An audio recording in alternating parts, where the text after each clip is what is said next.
भारत के दोस्त इजराइल ने कर दी है पाकिस्तान की इंटरनेशनल बेइज्जती, या यूं कहें तो दो टूक लहजे में कहें तो पाकिस्तान की बखियां उधेड़ दी हैं। इजराइल के बयानों से पाकिस्तान के आर्मी चीफ आसिम मुनीर ने मुंह की खाई है।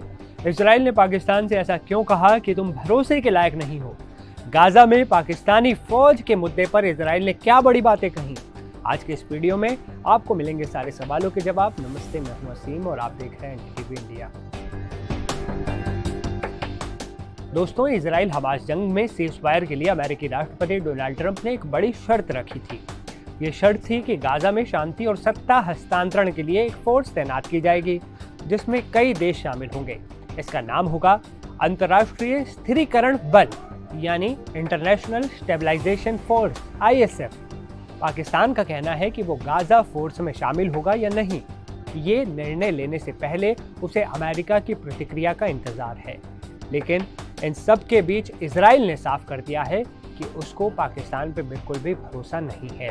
भारत में इजराइल के राजदूत रूबेन अजार ने NDTV को दिए एक्सक्लूसिव इंटरव्यू में कहा कि इजराइल अमेरिका की तरफ से प्रस्तावित किसी भी गाजा स्थिरीकरण बल में पाकिस्तानी सेना को शामिल करने का स्पष्ट रूप से विरोध करता है। उन्होंने कहा कि कोई देश केवल उन्हीं दूसरे देशों के साथ सहयोग कर सकते हैं जिन पर उन्हें भरोसा है और जिनके साथ उनके राजनीतिक संबंध है।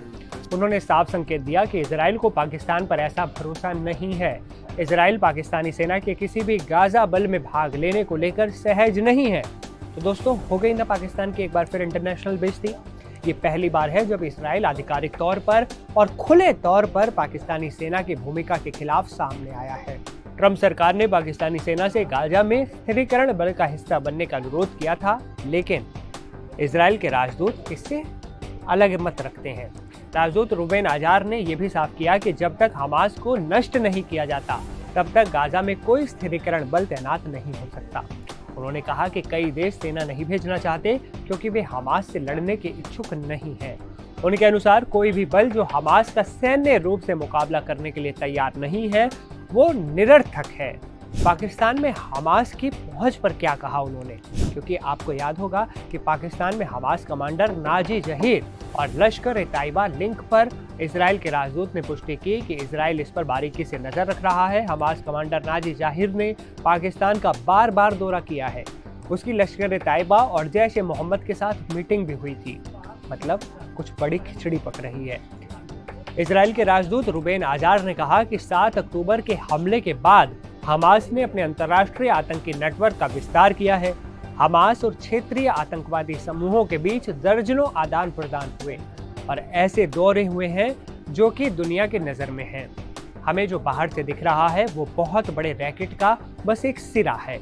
इजराइल के राजदूत रूबेन अजार ने इसे बेहद चिंताजनक बताया है और कहा है कि ये बढ़ते वैश्विक जिहादी कोऑर्डिनेशन का संकेत है। अब बात करते हैं PM मोदी की। क्या PM मोदी इजराइल जाएंगे? जब सबकी निगाहें नेतन्याहू की भारत यात्रा पर है तो इजराइल के राजदूत रूबेन अजार ने संकेत दिया है कि PM मोदी खुद जल्द ही इजराइल का दौरा कर सकते हैं। अगर ऐसा होता है तो 7 अक्टूबर 2023 के आतंकी हमलों के बाद ये PM मोदी की पहली इजराइल यात्रा होगी।